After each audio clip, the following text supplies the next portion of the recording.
Karla Peña Ramírez. Probably most of you know because she is a PhD student here at the Institute. And, as probably also most of you know, she's finishing his PhD. In fact, he's going to defend the PhD in 2 weeks. And today, she's going to give us a talk related with the recent discoveries of free-floating planets in Sigma Orionis, and also with the substellar and with the stellar mass function in this cluster. So. Well, thanks for coming, first of all. And as Victor said, this is the main part of our work here at the IC as a PhD student. Most of this work is related with a recently published paper at the PG, written together with Victor, my advisor, and Maria Rosa in Zapatero in the CAP. Also with Mónica Percostes in ESO and Eduardo Martín and at the CAP also. Well, this is just a brief outline of the talk. First, I'm going to talk about what kind of objects we are interested, the region of the sky we studied, as well as the photometric data that we use, and the main results coming from the data. Just to give a very wide overview of how these objects behave, we are going to say that the substellar objects are those who cannot sustain hydrogen fusion in their interiors, and those who also cannot burn the deuterium in the center are that are the objects that we are going to call planetary mass objects. We have the frontier of the substellar region at about, in terms of masses, of 25 Jupiter masses. This separates the substellar regime from the low mass stars and obviously the stars. Then from 25 Jupiter masses to 13 Jupiter masses, that we have the brown dwarf regime, and down the 13 Jupiter masses we have the planetary mass objects. We call them isolated because they are not turning around a specific star. Well, these objects can be an important population of our galaxy. We are interested in answer questions like, are they as numerous as the stars, or they follow the power law as Peter depicted in the mass function for some solar mass stars? And also they are extreme examples of very cool atmospheres as planetary analogs. Here you can see a diagram showing the effective temperature against the time. In white you have the planetary mass objects, in brown you have the brown dwarfs, and in yellow the low mass stars. As you can see, as these objects get older, they get also colder and fainter. So we try to find them when they are young, and they are brighter, and we can reach lower masses, and this can be done in star forming regions when you have a young environment, and one of these examples of regions with these characteristics is Sigma Orionis. These kind of objects have a very specific spectral features, and their emission shifts from the optical in the upper part with the M and the L type dwarfs to the near infrared, and the classical spectral stellar classification had to be expanded to include this kind of objects, including the L, T, and the Y dwarfs. Well, based on the spectral distribution of these objects, we can choose the right photometric filters to make the search specifically for these objects, because we know how the colors in the near infrared and in the optical, of the optical to the near infrared, are expected for these objects. There has been a wide variety of surveys from the 19th that has covered all the sky, and they have been used optical and near infrared wavelengths. They are with these surveys, we can search for brown dwarfs and planetary mass objects, not only in cluster and associations, but also in the field. And thanks for these surveys, the number of these kind of objects can increase a lot in the last 10 years, 10 to 15 years. And for these surveys, we can add now the VISTA Orion survey. This survey gives us data from the science verification phase of the VISTA telescope. This survey covers with 20 pointings the Orion belt region, including in one of its pointings, Sigma Orionis. This survey used the wide broadband filters from Z to K, and it reaches completeness magnitudes in the Z band of 22.6 magnitudes and in J band of 21 magnitudes. This is quite deep. And in the right, you can see the pointing specific to the Sigma Orionis cluster. The circle is the search area that we use to search for our objects, and the squares are the Spitzer data that is able, that is in the same region. The Sigma Orionis cluster is a young cluster. That's the important point. It has around an age of 3 megayears, and it's at a distance of about 352 parsecs. It's almost, it has a very low extinction, and it has had solar metallicity. And in this cluster, we can find substellar objects because they are bright enough to be detected, and we can reach lower masses. The substellar population in the Sigma Orionis cluster has plenty of brown dwarfs and planetary mass objects confirmed of the M and L type. And there is two type sources in the line of sight of the clusters, SORI 70 and SORI 73. The first one with a spectral type of T5.5 with measured from one spectra. And the spectral type of SORI 73 is estimated by methane imaging as T4. And in this work, in Peña, Ramírez and collaborators, 2011, we make an update about the cluster membership of these two specific objects. Well, this is our main selection. Here you have the color magnitude diagram on J versus Z minus J. Each band, color band, designates a mass regime. Here you have the low mass stars, the brown dwarfs, and the planetary mass objects. We use the location of the known and the confirmed objects in the cluster to define a lower envelope and to select the objects that are rather than that envelope. With this, we select 210 photometric candidates in the magnitude region from 13 to 21 magnitudes. This, according to the models from the Lion group, corresponds to 0.25 solar masses to almost 6 Jupiter masses. And because of the coverture of the VISTA survey, it has been done in almost the 25% of all the cluster area. We have found 23 new planetary mass objects in the survey. All of them, as I said, are in the planetary mass regime. And with this data in this mass regime, we can account for that the half of the population is based on low mass stars, and we have around 30% of brown dwarfs and 20% of planetary mass objects. To assure our main selection, we made a lot of other color magnitude diagrams in other wavelengths, and to see how the cluster sequences depicted in those diagrams. Here you can see, for example, one of them. This is a J versus J minus 3.6 color magnitude diagram using Spitzer data.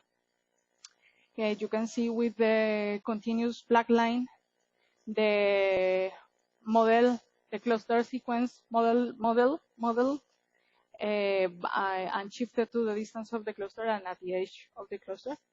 You can see also in a point line the field dwarf sequence that help us to know what is the spectral type that we expect for this kind of sources. In red, you have the new discoveries, and all of them appear to be consistent. All but one appear to be consistent with L types, and we have one object that remains as a T-type candidate. With these results, VISTA has doubled the known cluster planetary mass population in Sigma Orionis. Well, we had a lot of photometric data covering from the optical to the mid-infrared even. So we studied the infrared flux excesses because, as is known, this can be related to accretion disk and therefore to the yacht of the sources.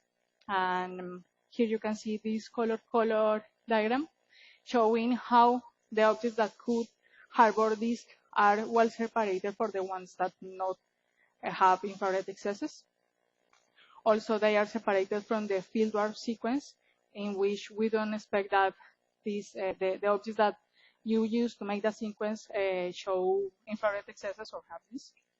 And we estimate that the infrared excesses at 8 microns is about the 40% in low mass stars and also in the brown dwarf regime.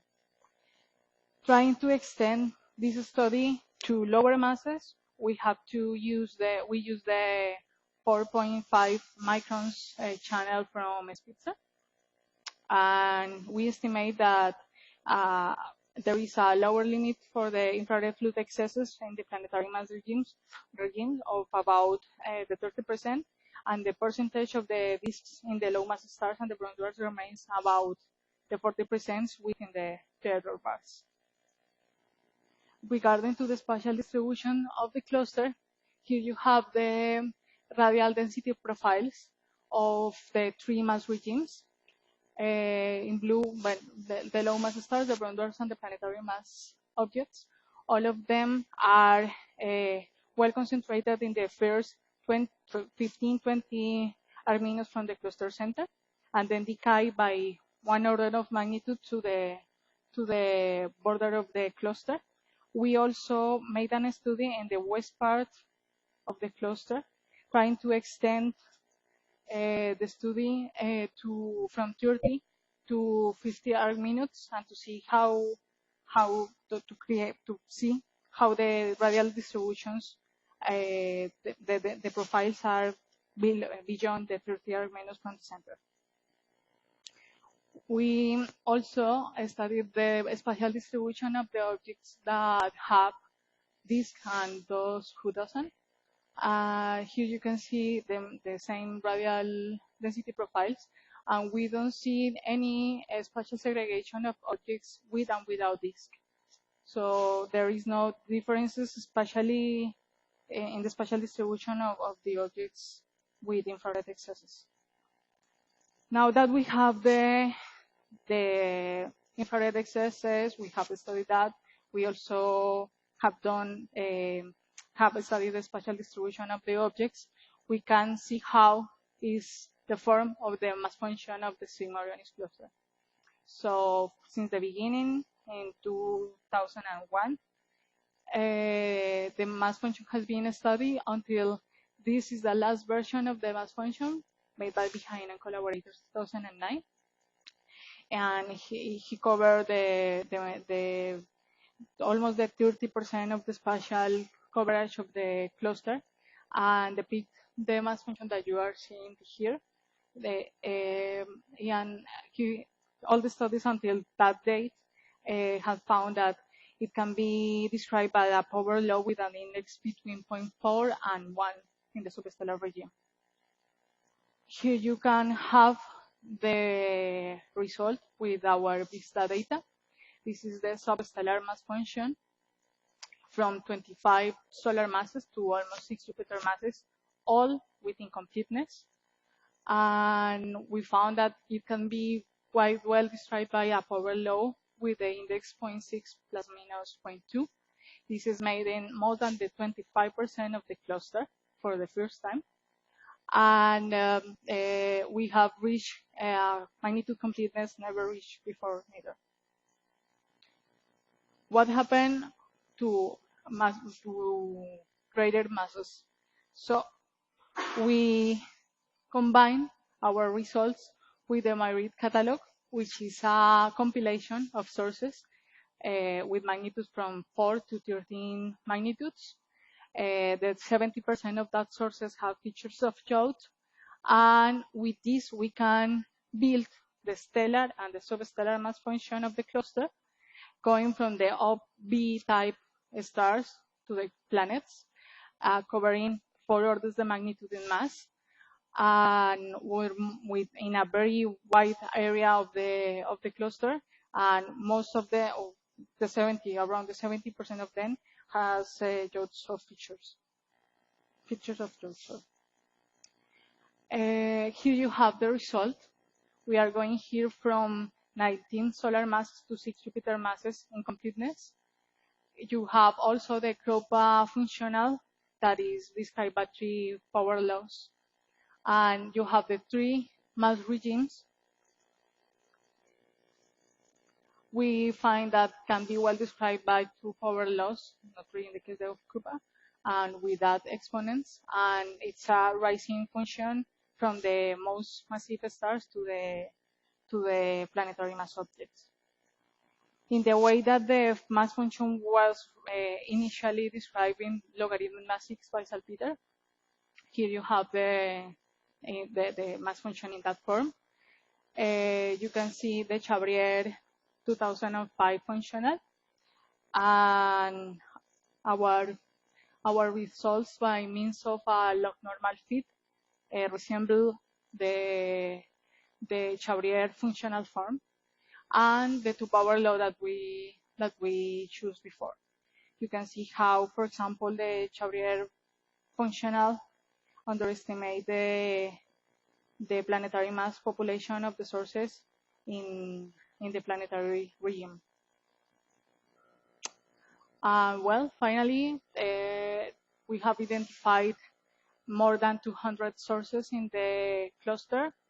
23 of them are new planetary mass candidates, making Sigma Orionis the cluster with the most numerous population of planetary mass objects in the known universe. We have found 1 T-type candidate for the cluster. The confirmation that is a T-type object is going to be presented in my thesis presentation, so go there to see it. And the spatial distribution and these frequencies, they do not vary with mass. They stay for these frequencies around the 40%, and we don't have any spatial segregation between objects with disk and without disk. And we have presented to you the substellar mass function with the VISTA survey, and the stellar and the substellar mass function of the complete cluster in covering a wide range of mass. Thank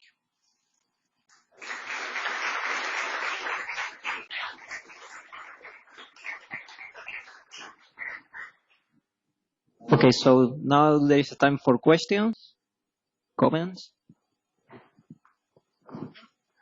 Hello, thanks for this nice talk. A couple of questions.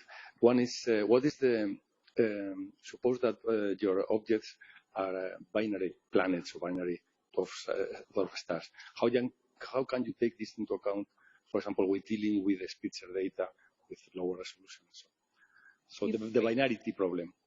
Well, we don't expect that any of our candidates are binary because they are not overluminous in all the cluster sequence that we have.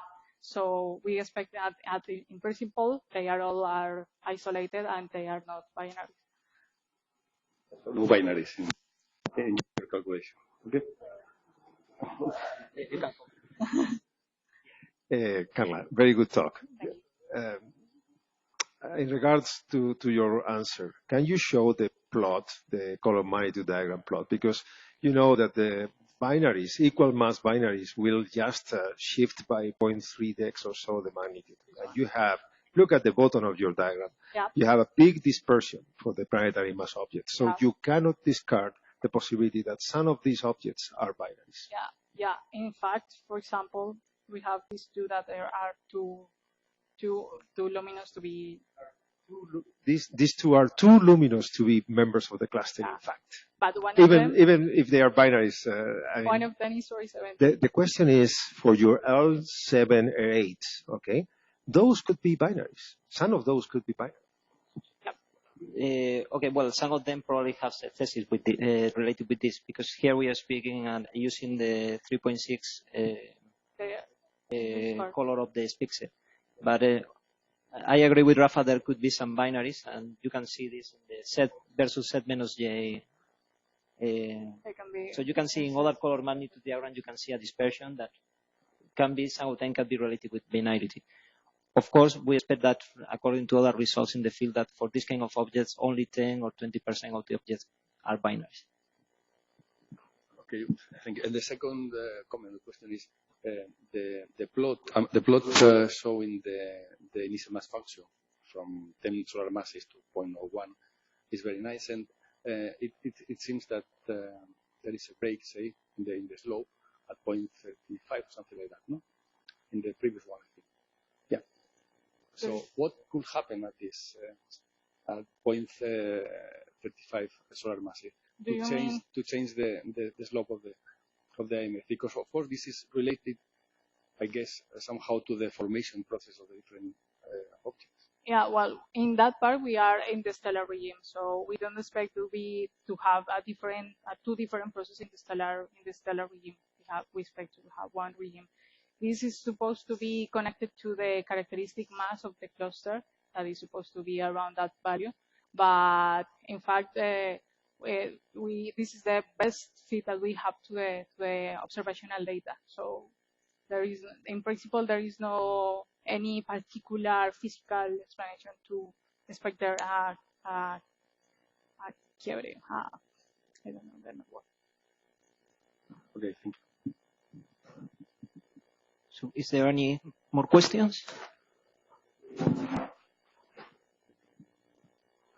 I know that this is not related to the main part of your talk, but the error bars that you have in the massive part of the distribution, the error bars that you have in the 10 solar masses part of the distribution sounds to me very small. So how many 10 solar masses stars do you have in the cluster? We have around, let me remember the numbers. We have... because this is 10 to the 0 there, so per solar mass, so you might have a few. We have 210 objects below 25.25 solar masses. Yeah, but I'm talking about the massive objects. And we have 189, if I remember well, objects in the but the upper part, I mean, those stars that have 10 solar masses, how many of those? 5. 5. If I remember. And these error bars are the square root of 5. Yeah. That's okay.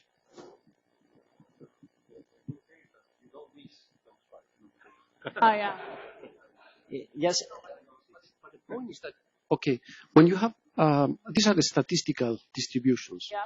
And so you expect to have large fluctuations when the number of objects that you expect are very small. Yeah.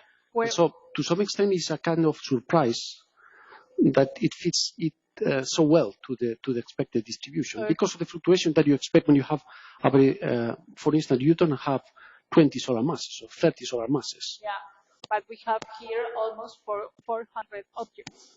So it is but even if you have 400 objects that are mass are very, very few, expected to have a very large fluctuation. Can I comment something on this?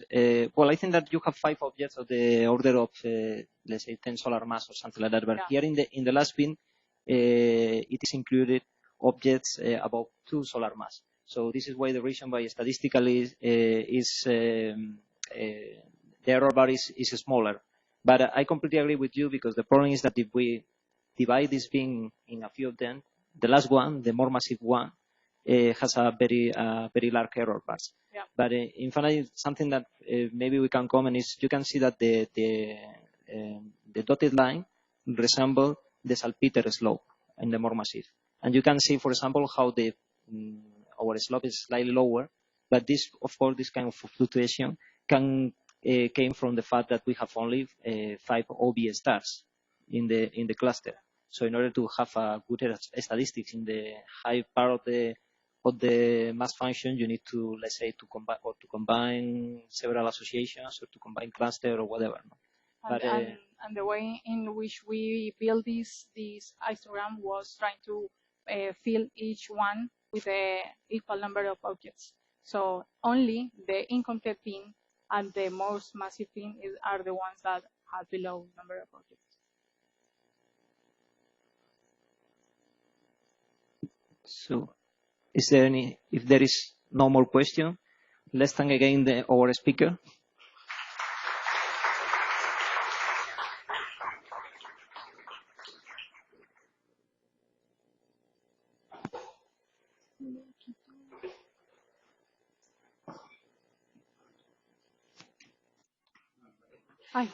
Ay, perdón, lo pongo acá. Ya. Sí, acá.